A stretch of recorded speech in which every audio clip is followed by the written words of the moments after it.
Welcome back. Thanks for watching. If you haven't noticed, it's been a little while since I've released anything. I'm always stupidly busy, but if I'm always stupidly busy, I am like beyond stupidly busy lately.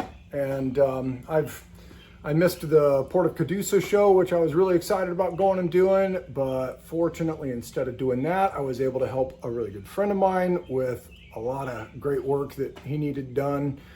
I'll put a link to that video here. That was a good time. But, you know, it's the season to plant a garden, and, you know, there's always unexpected problems with other people's vehicles.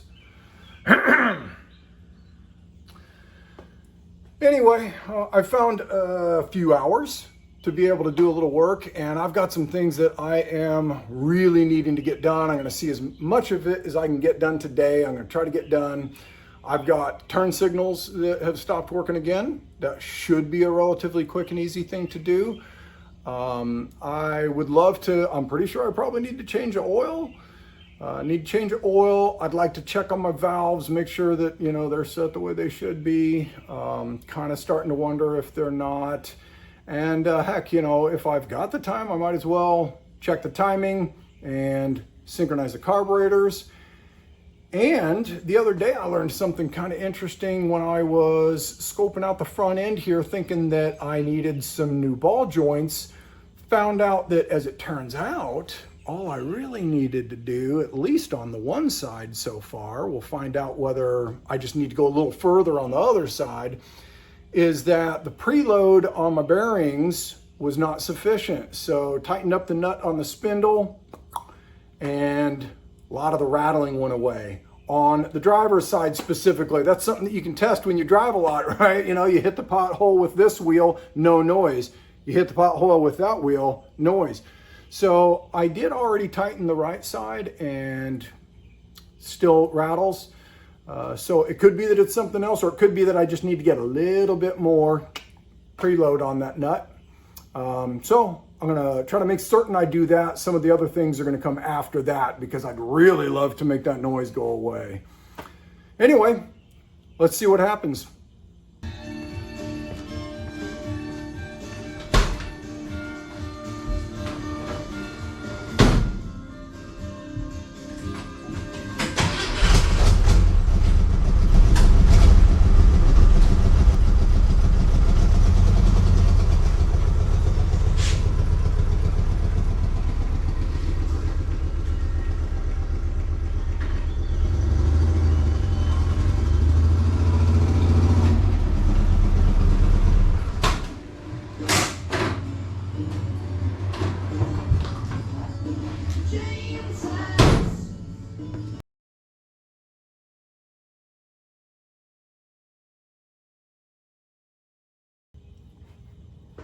Well, it's reached the point of what we consider to be hot here in Northwest Arkansas. And it doesn't take that from me to just, so you know, if I move and it's not cold outside, I will be sweating.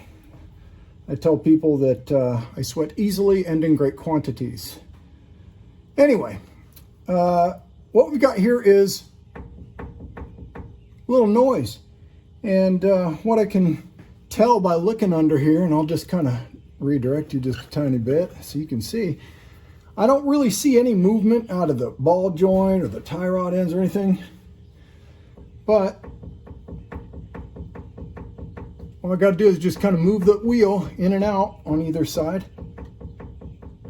and I got that. So I think that's confirmation that I'm headed in the right direction by thinking that I just need to tighten up this spindle a little bit. So we're going to do that and see how this goes.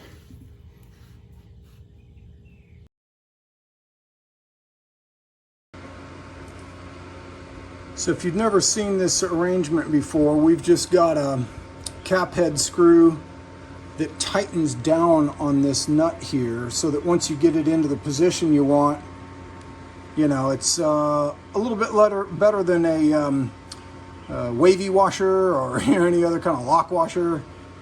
Just fairly well definitively locks it into place. So we just need to start by loosening that up a bit.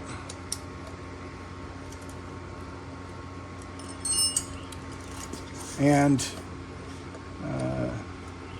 the threads on these are in the same direction of rotation because you don't want your rotation of your wheel to, potentially loosen it. So tightening is forward rotation. So on this side of the car, it's standard thread. On the left side of the car, it's reverse thread. Let's see what you think of that. Still got some sound there. Let's just really give it some onions here. I don't know, I'm starting to wonder if it's not this that's making that noise. So I just made that considerably tighter. Let's go a little further here. Pretty sure I didn't have to go this tight on the other side. Yeah, that's not my sound. That's not my sound. Well, that's disappointing, but good opportunity to get this preload exactly where I think it should be, which is looser than this. I don't know, we're gonna see. Is it? I don't know, it's still, yeah, see, it also has a little bit of a dead spot. So I spin it, spins pretty easily, and then all of a sudden, oh, it's a little bit harder. I think I'm gonna leave it right there.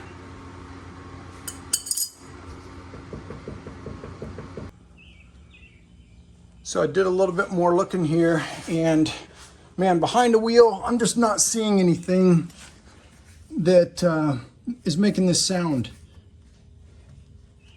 I can't make the sound without two hands on the wheel, but what I think I've noticed is something I'm not going to be able to get focused on when it's so dark in here, but I think the inner part of the tie rods is where my issue is.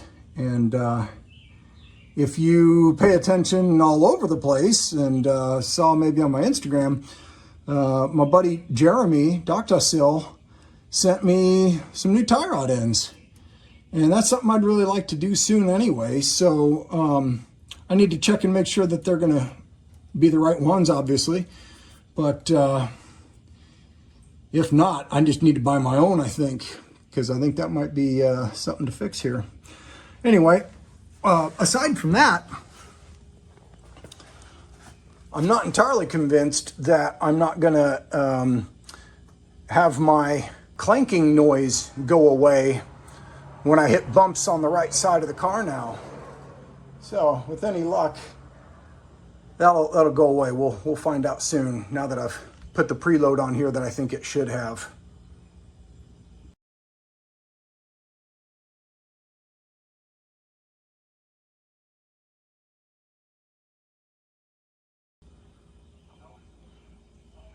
So if you didn't already know this, on these cars, if you get one bulb that goes out or one ground that goes bad, all your turn signals go out. So last time I had this happen, I found the need to restore connectivity on these rear lights, or at least one of them. I just went ahead and did both of them.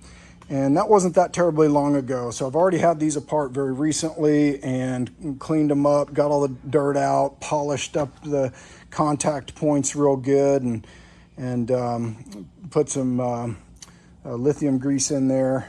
And so I think those are probably good. I'm gonna start by looking up here, and I don't have marker lights yet.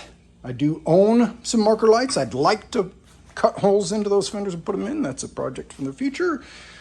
But for now, I think I'm gonna be focusing right here on these guys. See what we can get figured out. All right, so here's where I'm gonna pretend like this is the first time I'm pulling out this bulb. Oh my God, can you tell? Corroded that, oh man. Yeah, there's some nastiness in there. I didn't get to this one last time, but I already went over and looked at that one, and it looked really good. I was like, wow, did I already do these?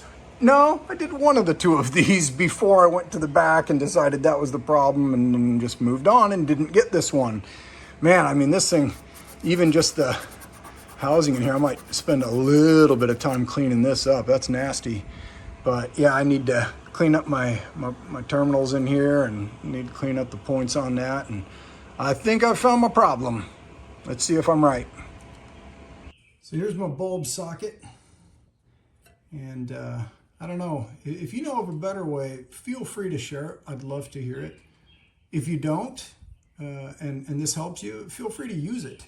But I just kind of, pull out on my steel wool, make it a little long here like this, use a little flat head and just kind of get in there and use that flat head to kind of polish it up. Pretty quickly, you'll push through the steel wool, and then you're not really even pushing the steel wool into the metal anymore. So you just kind of have to constantly be repositioning it to ensure that you're still scraping your contact. I probably should have tried it. Well, I could still, I'm going to do just the one here. And when I'm done polishing it up, I'll show it to you, and you can see the one right next to it that I haven't done yet.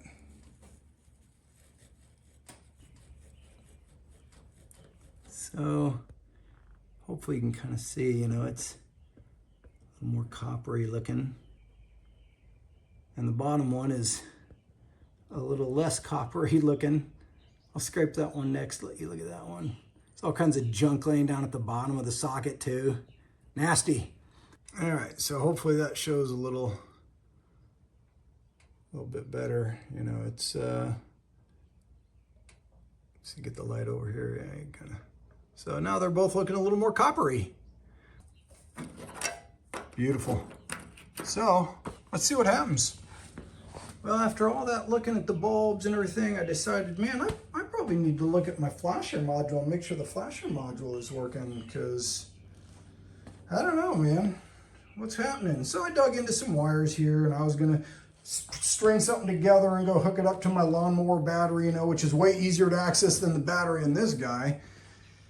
And I thought, before I do that, I'm just gonna take another look here. So these are the two wires that my flasher module connects to, right? One, feeds it through to the system, and the other supplies from the fuse box. So I thought, well, let's just make sure I'm getting power here, So I connected up to here, and no surprise, nothing yet.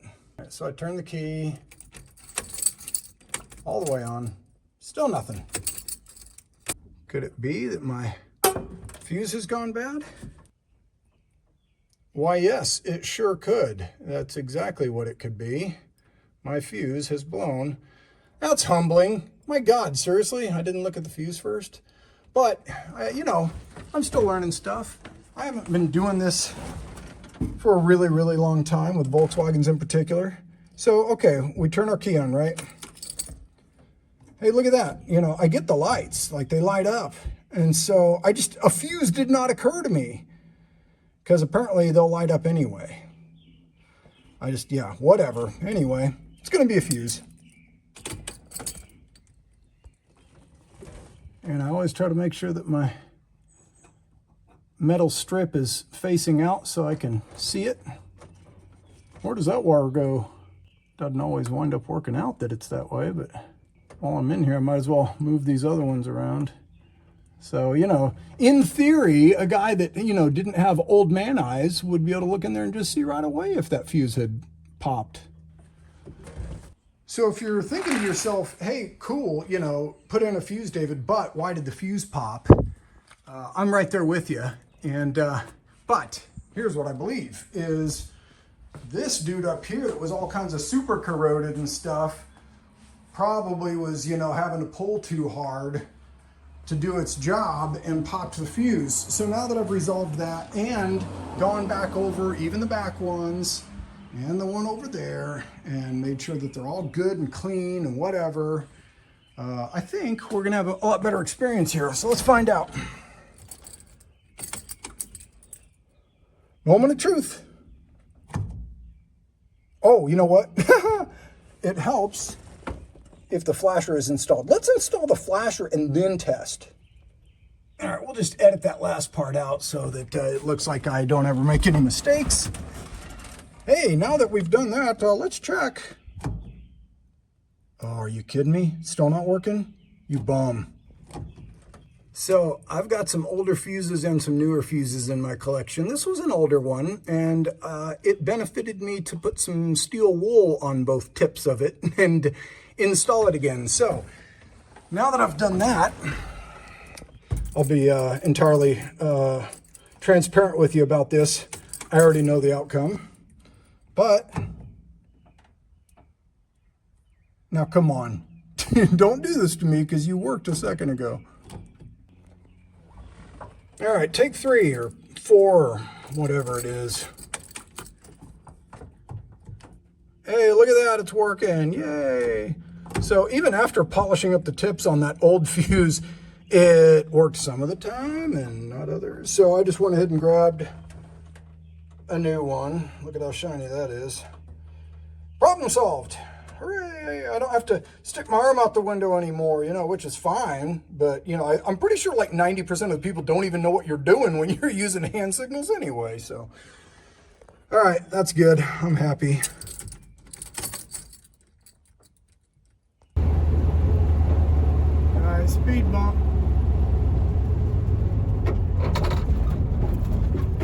So I'm still hearing a noise. And of course, it's not right versus left in that case because it's not a pothole or anything. But what I did hear, it's funny, once you identify it, now I'm hearing where it's actually located, and that is at the steering joint on the inner tie rod ends. I can just, you know, it used to be, oh, where's it coming from now? It's like, oh yeah, of course it's coming from right there. And I hear it even on the tiny bumps. Yeah, yeah.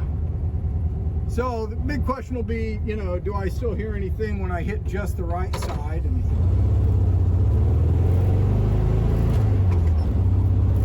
anything aside from that anyway, you know, inner tie rod ends. But boy, yeah, I'm hearing that for sure. I hear it even more now. That's probably psychological. All right, well, it's a good test. I'm anxious to get those tie rods. And you know, who knows? I mean, I wasn't able to take a good look. It could just be something stupid like, you know, one of the nuts is loose, you know, and it's just got a little bit of play in it or something. But having brand new tie rod ends, if they're the right ones, thank you, Jeremy, of course I'm going to put them in. Ooh, that's a cool car.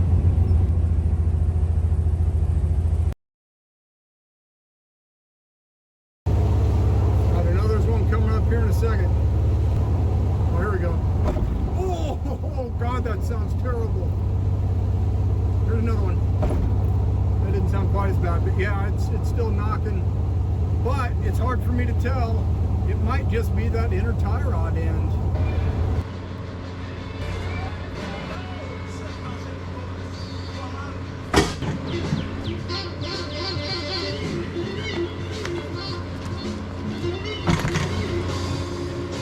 So it looks like cylinder 1 is essentially loose. 7 gets into there. Let's see if we can get 8 into there. And you know, in theory it doesn't really matter because we just need to change it, but I thought I'd start documenting where they are. Alright, so 1, 2, my handwriting is awful, 3, 4, so intake, it feels pretty good. I'm just going to make sure I can't slip the 7 into there. Yeah, I can. I don't like that. Yeah, it's too much. Wow. It's tighter than 4. Yeah, it's tighter than 4. I mean, in theory, you know, some people run no gap, and that's fine as long as it doesn't ever tighten up. Okay, 4 gets in, but it's super tight, so I'm gonna go with like 0.035, let's say. I'm just gonna take this opportunity to go over this again because maybe you haven't already seen this. So here's my jam nut, and you know, I don't know whether you're gonna get a real good look at it, but you know, one side is gonna be down on the rocker and the other side is going to be exposed to you. And the side that goes down on the rocker, man, if you're having to set your valves a lot too frequently, feel that thing, and is it real super nice and smooth, or is it a little jagged, a little bumpy? When I got this car home, I took my surface plate. You could use a thick piece of glass, or you know, something that you know to be flat. Throw some sandpaper down on there and just take that nut down to where that surface is real good and flat again, because you know, it can only do as good as it can grab, you know. And so if you got messed up surface there, yeah, of course you're gonna have to jack with it a lot. So I've already done that. I feel this one is still nice and smooth. So I'm not too concerned. And then of course, you know, there's the whole thing, probably you've seen this in other videos if you've ever watched this process. When you go to tighten down on that jam nut, quite often it moves your threaded, I'll come up with the term later, you know, your inside, you know, the what you're setting your gap against, and it might move with it. And so, you know, you'll learn, you know, kind of how much you need to possibly sort of preload your adjustment, come back just the tiniest little bit with your screwdriver so that when you tighten down that jam nut, it moves it just the right amount. Sometimes it seems like you don't need to do that as long as you hold back on the screwdriver enough, but it's just something that, you know, you have to do it a bunch of times until you get the feel for it. Well, it's a lot later than I was hoping it'd be, getting to this point, but I finally got all my valves set. Oil is drained. I need to get oil back into it, and as long as I've already pulled my air cleaner, I might as well go ahead and replace the oil bath. So, man, all right, let's wrap this up. I didn't get done nearly what I wanted. We got a power outage today, which was loads of fun. But I got a few things done, so I'm happy with that. A couple of days later. So, checking the diameter of that thread on these tie rod ends, basically 11.5. And here we're coming up with just under 10. So it's a little tough to be certain without actually taking it apart, but it is kind of looking like these are probably not going to be the correct size. It's a really, really cool thing for Jeremy to send me these. I really haven't even looked to see, you know, sort of what year ranges are supposed to fit with what year ranges. He kind of thought that they might fit my car and you know, wanted to send them to me. I was like, yeah, that's awesome, you know, but turns out it may not wind up being a fit, so may have to figure out something else. Maybe I can pass them on down the line to somebody else if it turns out that they definitely don't work. But still very cool. So I'm just kind of chasing some stuff here, and you know, I spin this, and I was kind of hearing some rubbing. Pretty quickly decided it was, you know, probably rubbing my pads, and so I've pulled the caliper there, and while I'm doing this, I'm also setting this, you know, to right where I think it should be, because, you know, with that rubbing, it wasn't making it as obvious to me exactly where I wanted my preload. And now it's a lot more clear. I backed off just a touch from where I had it. I like that real good, so I'm gonna tighten down my cap head screw and call it good.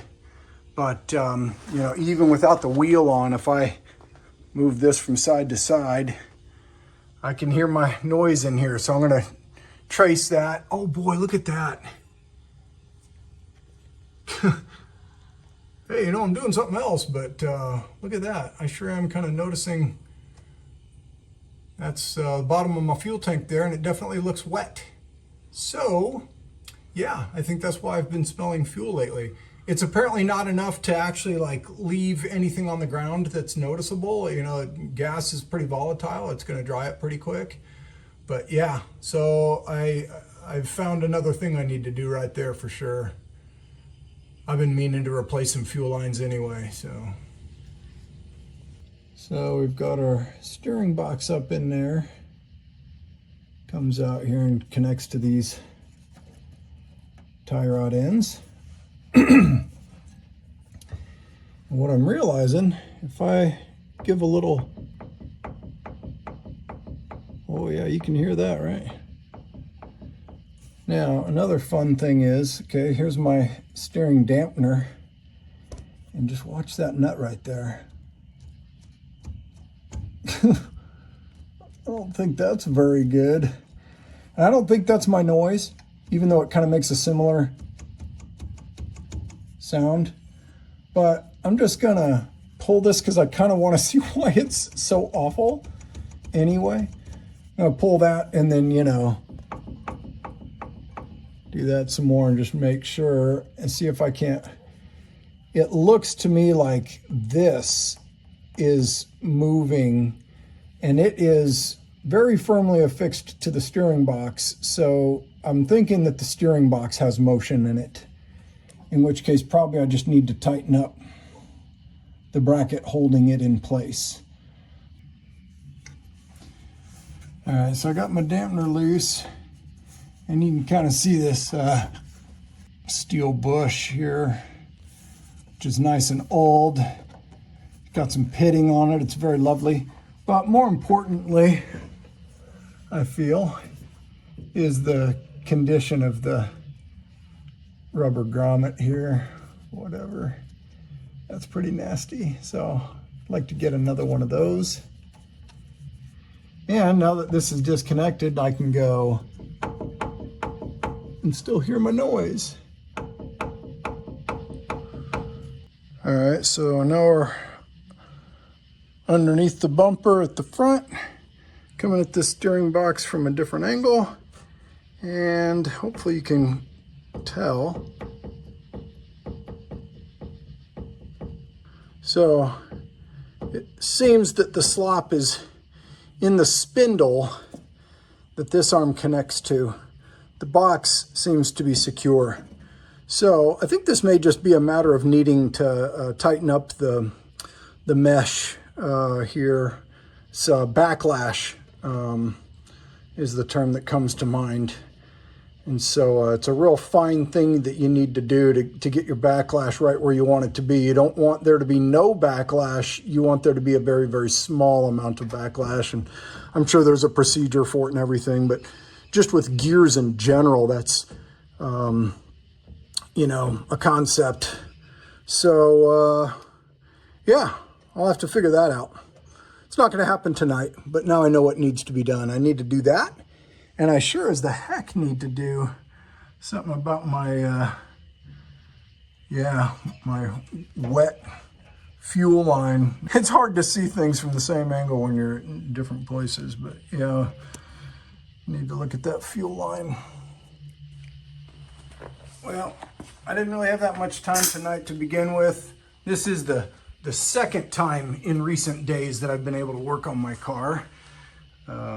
But, you know, even though I didn't really get that much done, I did learn a couple things that I need to do. So it's always time well spent when you're figuring out more fun stuff to be done.